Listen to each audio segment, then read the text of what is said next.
السلام عليكم ورحمة الله. إخواني وأعزائي أينما كنتم، مرحبا بكم في حلقة جديدة. حلقتنا اليوم وهي حلقة جد مميزة. بعد طرح تساؤلات العديد من الأصدقاء حول كيفية اختراق الواي فاي عن طريق جهاز الأندرويد.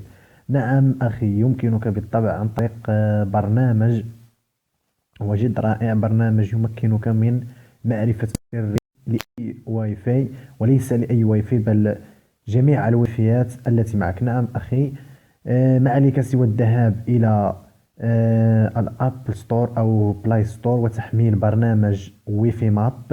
هذا البرنامج الذي هو أمامكم الآن، برنامج ويفي ماب، يتكون من ميزات عديدة. المجموع هذا هو البرنامج عن طريق جهاز الأندرويد. ما عليك سوى الدخول إلى البرنامج يجب أن تكون متصل بالإنترنت، ثم الجي بي اس أن يكون يعمل، والدخول أخي في الله إلى هذا البرنامج. هنا بعد أن تثبت الجي بي اس يعطي لديك المكان الذي أنت متواجد فيه حاليا ونقاط الويفي القريبة منك.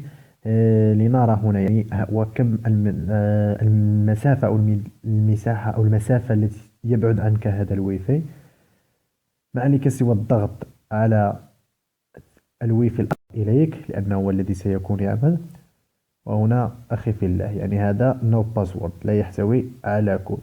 وهنا سنرى هذا القريب. هذا إخواني في الله